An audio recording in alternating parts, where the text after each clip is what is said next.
Hey there, welcome. If you're new here, well, let's face it, if you're anybody but my mom, you're almost certainly new here. Just kidding, my mom doesn't watch. She blocked me. Sorry. What I meant to say is, hey, I'm new here. I guess I should probably quickly introduce myself. I'm Steven. Hey, I have been shooting landscape photography, digital and film for a while, mostly shooting large and medium format film these days. I live in Washington State after several years in the Bay Area, New England before that. I grew up in Utah. Okay, enough about this basic.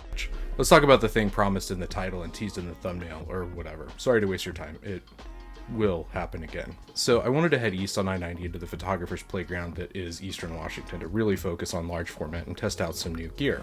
To be specific, I recently received into my heart and my gear collection a 6x17 Graflok compatible roll film back that I purchased from Chroma Camera, a small but mighty camera design and manufacturing company based out of Northern England that specializes in large and medium format cameras, camera components, and custom 3D printed design and manufacturing serving the film photography community. This camera roll film back and adapter is compatible with any 4x5 camera with an international standard or Graflok style back, including my Intrepid 4x5, which is also made by, well, a small but mighty designer and manufacturer based out of England serving the film photography community because, I don't know, you give the English a shop to work out of and deprive them of sunlight for most of the year, they become capable of some engineering, alchemy, witchcraft, and wizardry that specifically benefits the film community in particular. And I mean this, if like me you're dedicated to the rigorous online study of how large bodies attract and interact with each other, you probably know Isaac Newton for his gravity horse hockey, but that dude almost certainly wondering where it goes for 92% of the British imperial year or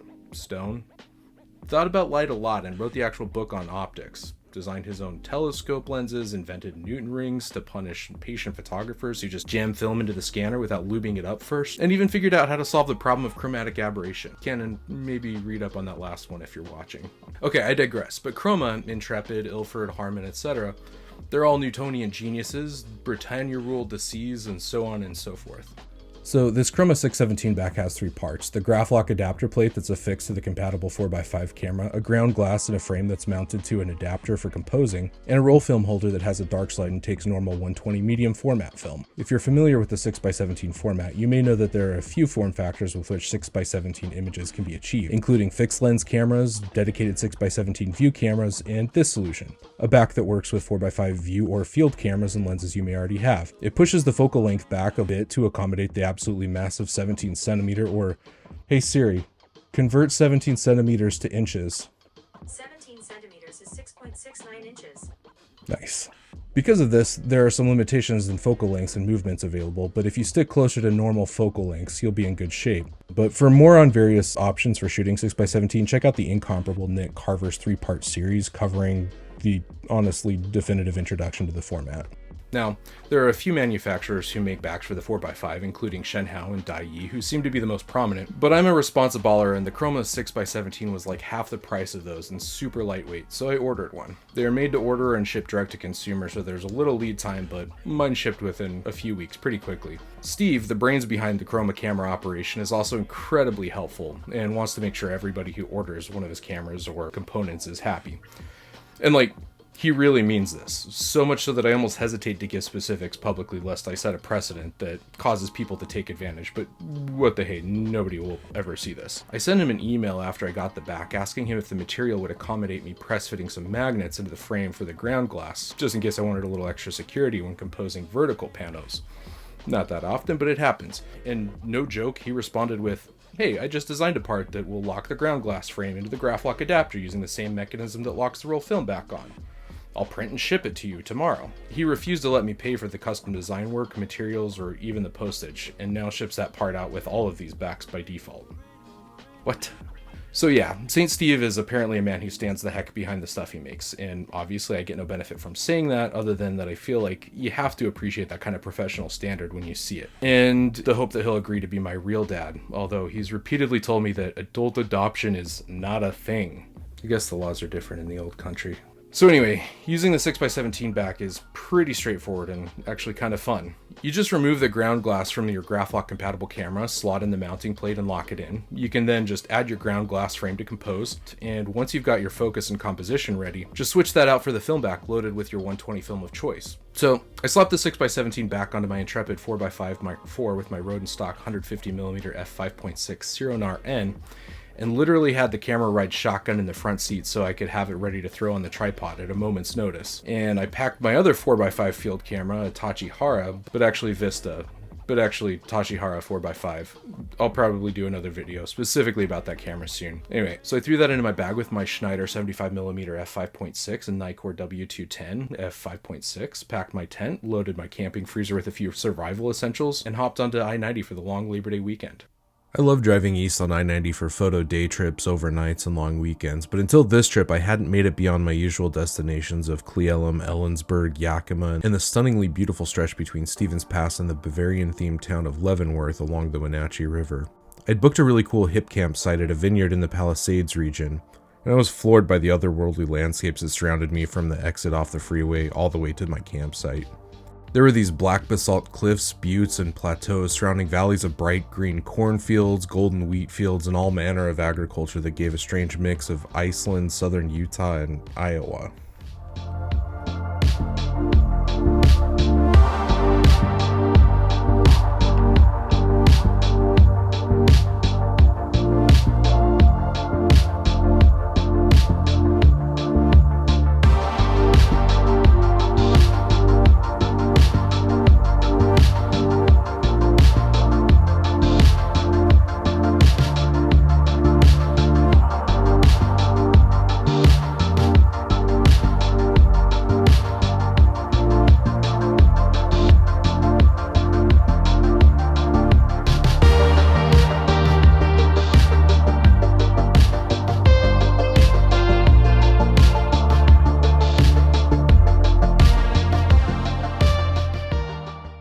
I'd planned to drive up to a popular destination called Dry Falls, more on that later, for sunset, but on my way, I was floored by the way the golden hour sunlight sang on these rolling hills carpeted with wheat. And when I saw what I later learned was an old turn-of-the-century schoolhouse atop them in a scene right out of a Wyeth painting, I knew I had to stop. This was the perfect place to get some long 2.36 by 6.6 9-inch goodness. I took this initial 6x17 frame on Kodak Ektar because I wanted to capture the full dynamic range of the scene. But I decided I wanted to stick around past golden hour for that sweet spot just between golden hour and blue hour, when the colors really start to pop and the dynamic range kind of falls within the sweet spot of the Velvia 4-stop range. And I'm glad I did, because I came away with my favorite shot of the trip, and honestly I think probably my favorite 6x17 to date. I also got this tighter shot closer to the schoolhouse that I really like. I think it works well together with the other one if I ever wanted to use them in like a diptych or put them on opposite walls across from each other or something. They just tend to work well together. This one was on Ektar 100. And for good measure, I got out the Tachihara and took a few sheets of 4x5 on Velvia and Portra 160. The next morning I tried again to head up to Dry Falls for sunrise, and once again got waylaid by scenes I couldn't pass up along the way.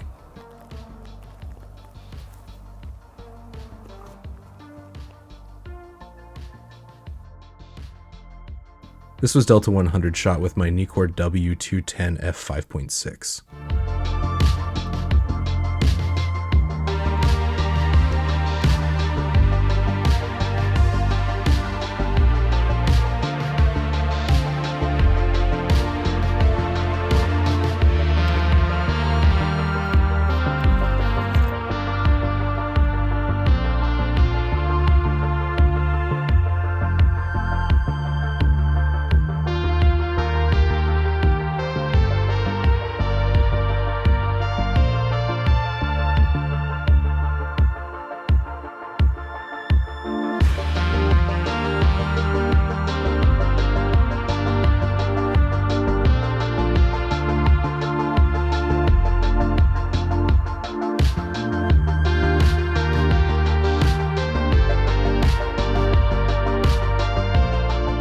was just as well that I didn't get to Dry Falls until later though, because by the time I got there, the photography gods had seen their way clear to favor me with moody gray haze with some nice clouds for some black and white frames.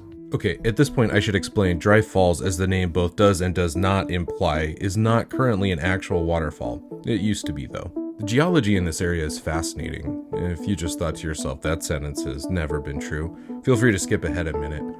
Though it looks like a miniature version of the Grand Canyon, the Badlands, or Monument Valley, those were all formed over eons of consistent erosion, while much of the topography's relief here was etched in a matter of days by the Missoula flood. A glacial ice dam broke during the Ice Age, releasing the contents of a massive lake larger than 2 of the current Great Lakes in what is now Montana. This water flowed to the Pacific, diverting the path of the Columbia River and carving the basalt plateaus in this region and forming a waterfall here. This is believed to have been the largest waterfall on Earth while it flowed, over 6 times the size of Niagara Falls, and with more flowing water volume than all of the Earth's current rivers combined. Anyway, here's a picture I took on 4x5 Delta 100.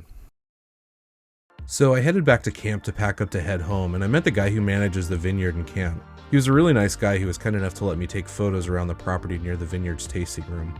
Unfortunately, at this point, I was out of sheet film and apparently had left my 6x17 ground glass behind somewhere. I suspect at Dry Falls, so I actually took the final frame of the roll composing by feel. I also zone focused, which in this case just means guessing, spraying, and praying. I'm shocked that it actually came out composed as expected and generally in focus, but because I am that idiot, in addition to leaving the glass, I'd also forgotten to replace the little cover for the window that shows the frame markings on the roll backing paper and had left that in my pocket. I guess the hour or so of letting light bleed through that paper was enough to leak an otherwise decent frame. No, well, I hadn't really expected much from that one anyway. I also took a few digital photos in the vineyard with my A7R III near the tasting room, and then I was ready to head back west. Okay, so what are my conclusions?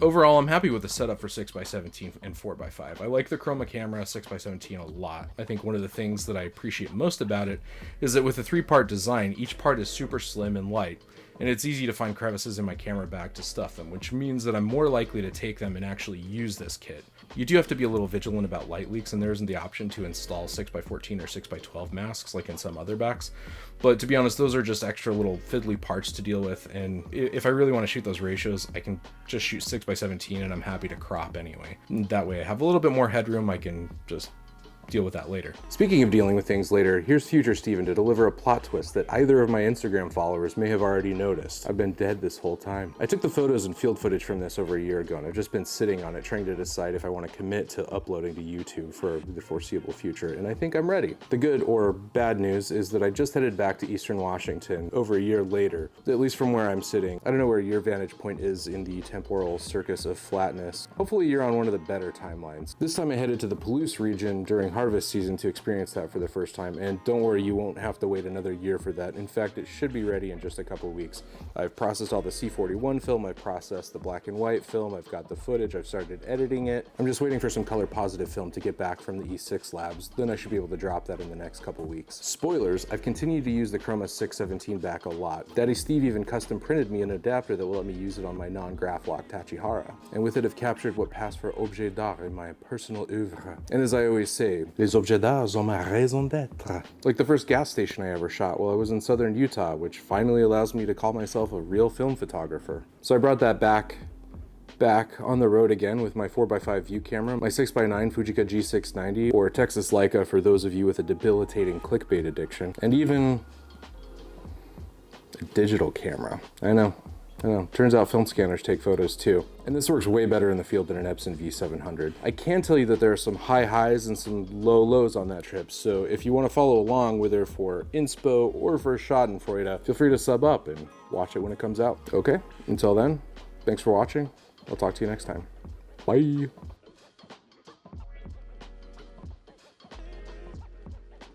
Everyday darts are my raison d'etre. Popper, no!